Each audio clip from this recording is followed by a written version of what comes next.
अस्सलाम वालेकुम बच्चों, उम्मीद है आप सब लोग खैरियत से होंगे। आज हम ये चैप्टर शुरू करने जा रहे हैं। आज इसको हम डिटेल में पढ़ने वाले हैं, एग्जाम के हिसाब से तैयारी करने वाले हैं। चाहे आप ये कभी भी देख रहे हो साल में, चाहे पेपर में आपके पास 10 महीने बचे हों या फिर 10 दिन बचे हुए हैं, हम आपको ऐसे तैयारी कराने वाले हैं कि आपके है ना फेडरल बोर्ड में 90% से ज्यादा मार्क्स आए। हम आपको इंपॉर्टेंट चीजें एग्जाम्स में क्या क्या एग्जामिनर को चाहिए होता है, ये हमारा पहला लेक्चर नहीं है। तो अगर आपको कुछ चीज समझ ना आए, कंफ्यूजन हो, तो वो इसलिए क्योंकि आपने पहला लेक्चर नहीं देखा हुआ। तो भाई पहला वाला लेक्चर देख लो और ऑर्डर में चलो, बगैर शुरू के कॉन्सेप्ट्स को पढ़े हुए ये आपको कंफ्यूजन, ये पहला लेक्चर नहीं है। अगर आपको पहला लेक्चर देखना है और बाकी सारे चैप्टर्स के भी और इन सारे सब्जेक्ट्स के भी, तो भाई आप जाओ हमारे कमेंट सेक्शन में, यहाँ पे डाली हुई है 4 लिंक। इसमें पूरी किताब की हमने प्लेलिस्ट डाली हुई है, इसको दबा दो, आपको है ना सारे लेक्चर्स मिल जाएंगे इस पूरे के पूरे सब्जेक्ट के। डाले में फ्री के नोट्स, यहाँ पे नोट्स कोई एमी नोट्स नहीं है। ये आप लिंक दबाओगे तो खुलते हैं, आपके पास हमारे 300 बच्चे जो थे जिनके 90% ज्यादा मार्क्स आए थे, उनके हमने नोट्स कंपाइल करके आपके लिए डाले हुए ताकि आप भी है ना अपने एग्जाम की तैयारी कर सको। सारे के सारे नोट्स हमने डाले हुए इन 300 बच्चों के। तो भाई ये देखो यहाँ पे पड़ा हुआ है हमारे सब्सक्राइब का बटन, इसको सब्सक्राइब कर लो, ठीक है। बेल्स भी है ना यहाँ पे दबा दो, लाइक करो वीडियो को और साथ में जाके कमेंट करो अपना वीकेस्ट चैप्टर। भाई कौन सा चैप्टर है जो तुम्हें बहुत मुश्किल लगता है, बहुत वीक लगता है, हम क्या करेंगे उसका निकालेंगे one shot lecture. One shot lecture एक लंबा सा पूरे चैप्टर का लेक्चर होगा, उसमें हम आपको एग्जाम ओरिएंटेड तैयारी कराने वाले हैं ताकि आपके है ना पेपर में 90% मार्क्स आ सके। तो जाके कमेंट करो कौन सा चैप्टर आपको बहुत मुश्किल लगता है। फिर ये याद रखना कि भाई हमारे लेक्चर्स, हमारे नोट्स, सारे गेस्ट पेपर्स काम के होते हैं। ये 300 बच्चे हैं जिनके ना 90% ज्यादा मार्क्स आए थे। तो सारा मटेरियल कमेंट सेक्शन में सबसे पहला कमेंट है, वहां पे पड़ा हुआ है। और अगर आप भी उन बच्चों की तरह 90% ज्यादा मार्क्स लाना चाहते हैं तो आप भी है ना हमारी बैच ज्वाइन कर सकते हैं, जिसमें हम आपको A to Z सारी तैयारी कराते हैं सारे सब्जेक्ट्स की, है ना। हमारी स्पेशल बैच नंबर 1 है, तो हमें इस व्हाट्सएप नंबर पर मैसेज कर लो। ये सारी चीजें हम आपको देते हैं और एग्जाम के हिसाब से तैयारी कराते हैं। अगर आप भी है ना 90% ज्यादा मार्क्स लाना चाहते हैं, अपने माँ बाप का नाम रोशन करना चाहते हैं। तो अब हम ये लेक्चर शुरू करते हैं। इस टॉपिक को आज डिटेल में हम पढ़ने वाले हैं। ठीक है। अब हम आते हैं ट्रांसपोर्ट ऑफ सोल्यूट्स पर, ऑर्गेनिक सॉल्यूट्स जो कि तो ऑर्गेनिक सॉल्यूट्स का मतलब ये है कि जो चीज़ें भी खाना पकाया गया है, जो फोटोसिंथेसिस से बनी है चीज़ें फ्लोएम में, वो चीज़ें जो फोटोसिंथेसिस से लीव्स में बनी थी, वो अब फ्लोएम से कैसे बाकी पार्ट्स ऑफ द प्लांट तक पहुंची जाएगी। वहां पर मेन जो आपकी ट्रांसपोर्ट वेसल थी वो थी जाइलम वेसल, यहाँ पर फ्लोएम टिश्यू होता है। ठीक है, तो ये थोड़ा सा दो चार मेन डिफरेंसेस हैं, ये पता होने चाहिए, ये थोड़े से एग्जाम में आ सकते हैं। तो पहली बात तो ये थी कि ज़ाहिर मटेरियल ही अलग है, ट्रांसपोर्ट हो रहा है। वहाँ पर ट्रांसपोर्टेशन की जो चीज़ मीडियम था, जो नॉन मीडियम जो चीज़ एक्चुअली ट्रांसपोर्ट हो रही थी वो वाटर था, यहाँ पर इट इज़ ऑर्गेनिक सॉल्यूट। वहाँ पर it was from xylem and यहाँ पर it is from phloem, phloem tissue. और उस प्रोसेस को हम कहते थे ट्रांसपायरेशन और यहाँ ट्रांसलोकेशन है। ठीक है, this is some major differences. फिर अब हम आते हैं इसमें ना, थोड़ा सा डिफरेंट एक प्रोसेस है। इस प्रोसेस को थोड़ा गौर से सुनिएगा और जहाँ भी क्वेश्चन हो तो please just ask on the group chat, ताकि कोई भी कंफ्यूजन लेके आगे मजीद ना बढ़ रहे हो। ठीक है, तो लेट्स स्टार्ट रीडिंग इट, तो उसके बाद मैं ऐसे ऐसे आपको बताती रहती हूँ क्या हुआ है। जो खाना पका है, with the transport of prepared food का मतलब क्या हुआ, जो फोटोसिंथेसिस से अभी ग्लूकोज बना है। प्रिपेयर्ड फूड जैसे खाने, हम किचन में कहते हैं ना कि this is the prepared food, जो खाना पकाया गया है। यहाँ पे पकाते नहीं है, यहाँ पे वो अपना मतलब खुद ही फोटोसिंथेसिस से बनाते हैं ऑर्गेनिक सॉल्यूट्स। तो अभी ट्रांसपोर्ट कहाँ होंगे, to different parts of the plant through the phloem tissue और कॉल्ड ट्रांसलोकेशन। इस प्रोसेस को कहते हैं ट्रांसलोकेशन। अब पैसेज ऑफ ट्रांसलोकेशन क्या है, यानी ये कहाँ से गुजरती हुई जाती है।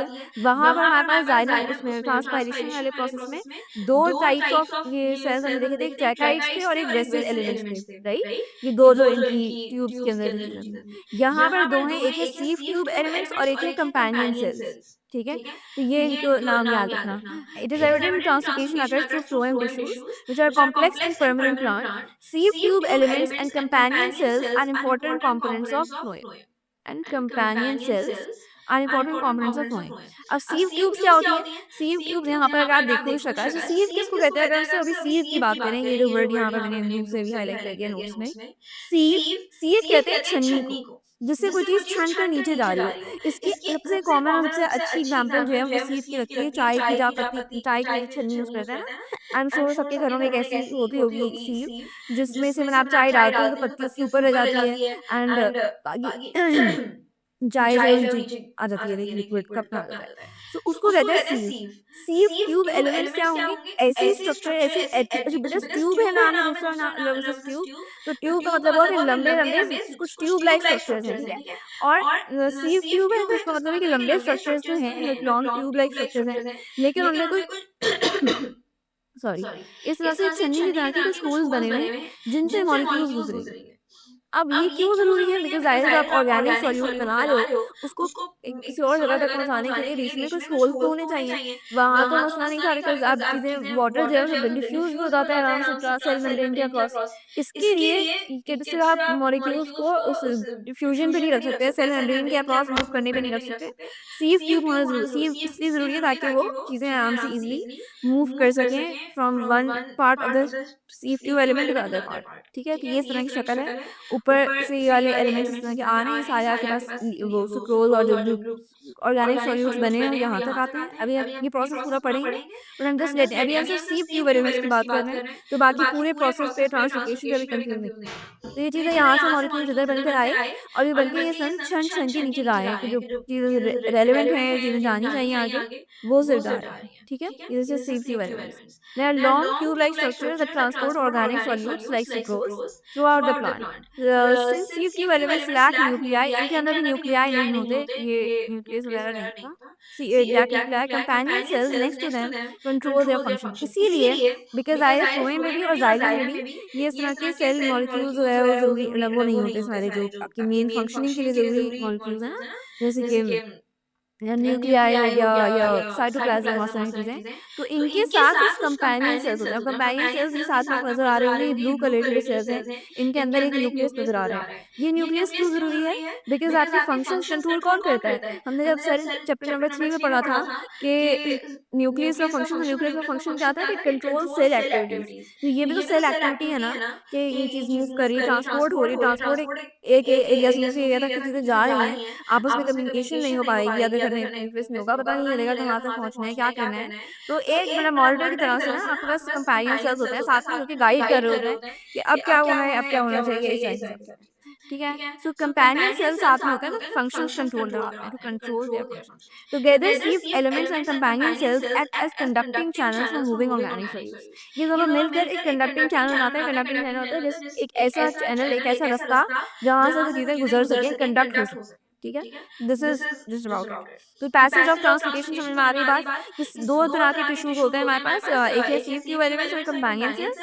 सिव ट्यूब एलिमेंट्स का काम बस ये है कि उनके थ्रू ऑर्गेनिक आपके सॉल्यूट्स बने हैं, फिर जो सुक्रोज़ वगैरह है, वो गुज़र सके। और कंपेनियन सेल्स इसलिए होते हैं कि वो इस फंक्शन को, ये जो सिव के साथ में गुज़रने वाली चीज़ें हैं, इस प्रोसेस को ईज़िली स्मूथली गुज़रवा सकें। ठीक है?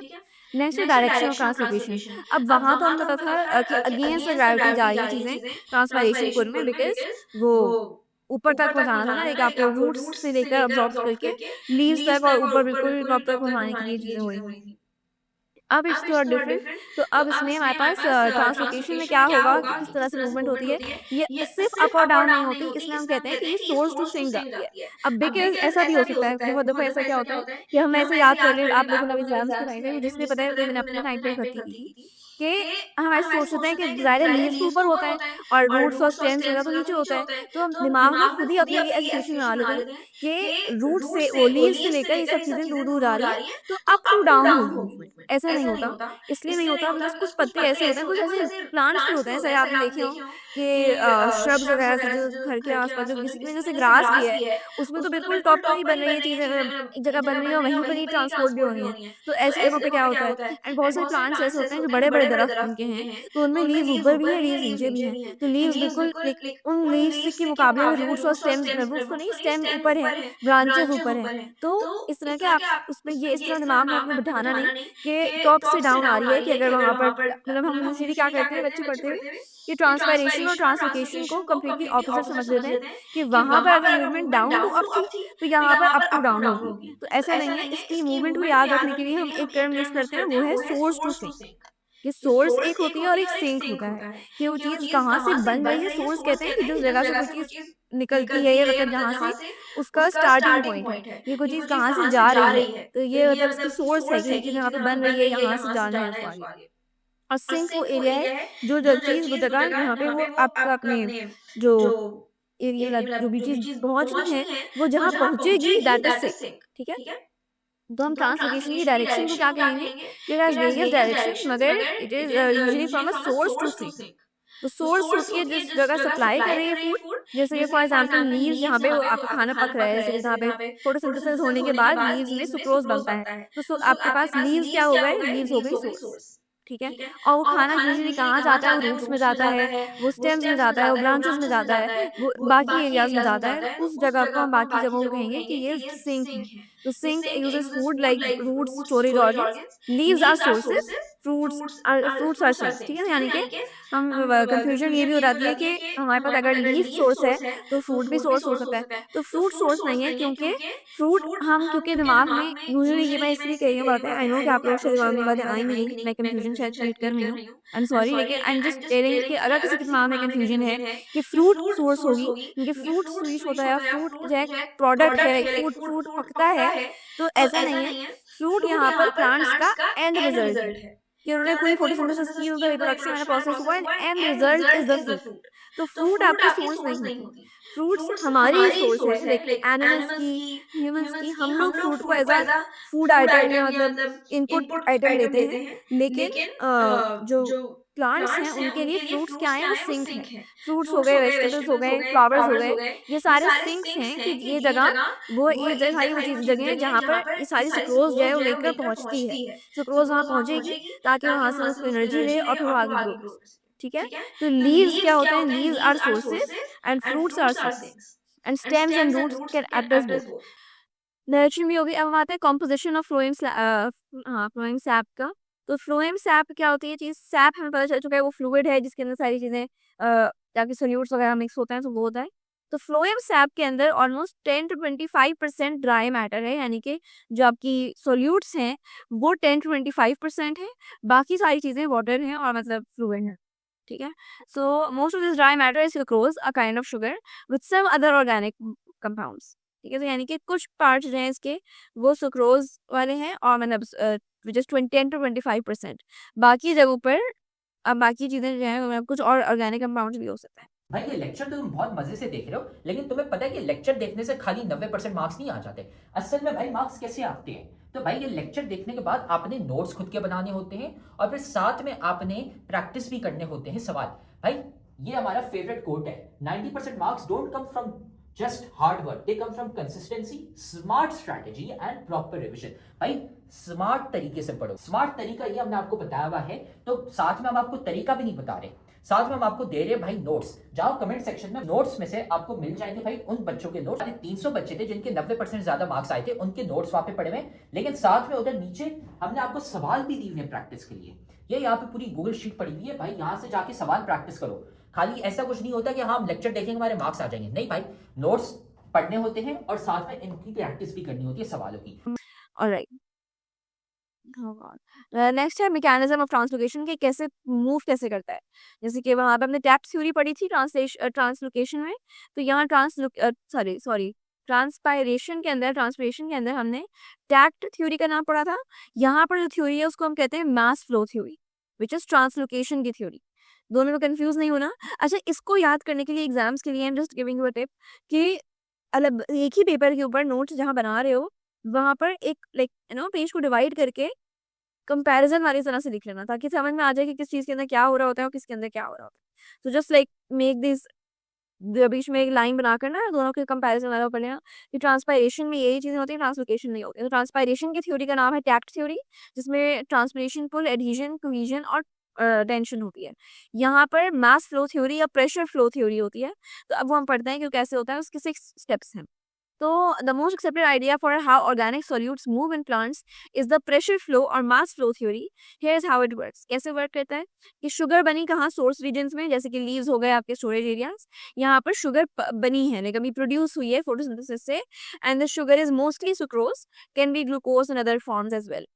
तो ये जो शुगर बनी है, ये लीव्स और storage areas are loaded into phloem sieve tube elements by companion cells. ये वाली जो शुगर बनकर ये कहाँ चली जाती है, ये सीव ट्यूब एलिमेंट्स में आती है। यानी कि ये देखो, ये आपके लीव सेल्स हैं, लीव के सेल्स हैं, इनकी सोर्स है, यहाँ पे सोर्स लिखा हुआ भी है, ये सोर्स है। इसके अंदर से जो आपकी शुगर बनी, वो शुगर बन के कहाँ जा रही है, सीव ट्यूब एलिमेंट्स में। इनके बिल्कुल पास में ही सीव ट्यूब एलिमेंट्स होते हैं, इनके अंदर ये पहुंच गया। This is just first step.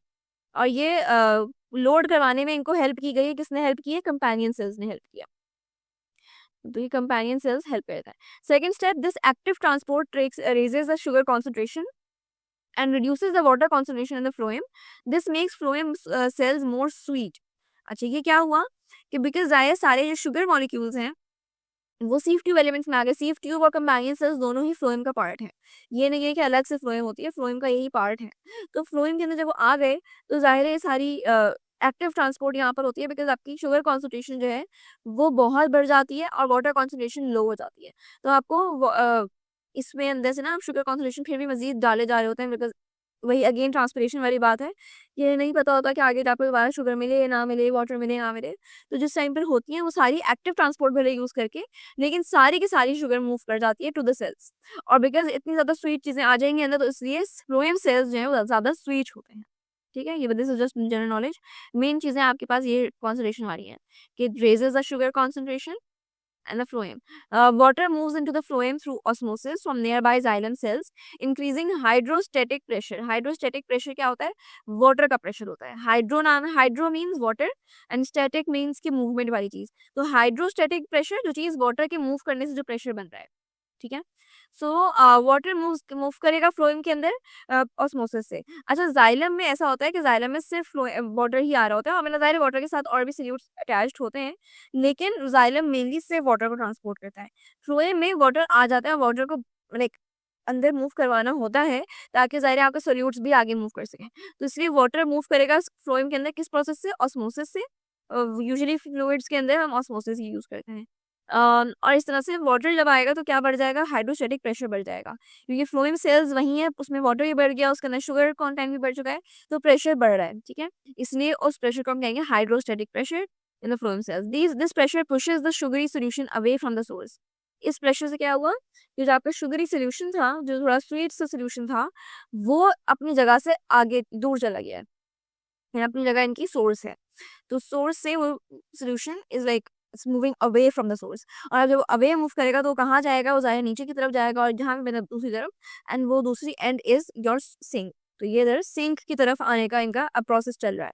तो बेसिकली जब वो सोर्स इन्होंने आकर प्रेशर लगाया, आपने एक्सर्ट किया प्रेशर, तो उस प्रेशर से जो सोल्यूशन मूव किया, मूवमेंट क्रिएट हुई, बिकॉज प्रेशर पीछे से लग रहा होगा तो चीजें आगे जो बैठी होंगी वो आगे मूव करेंगी, and that movement created this like led this the solution to move from source to the sink. Okay, the pressure difference from the high pressure source to the lower pressure sink, अब high pressure source में था, क्योंकि source में सारे बहुत molecules थे, उनके अंदर शुगर भी है, वाटर भी है, तो प्रेशर बहुत बढ़ रहा है। अब ऐसा समझो कि आप एक जगह पर पानी रोके हुए हैं, ठीक है, बहुत सारा पानी है, उसको एक छोटी सी चीज के थ्रू रोका हुआ है, तो वहां से पानी मतलब आगे प्रेशर एक्सर्ट करा होगा ना कि आगे बढ़ना है।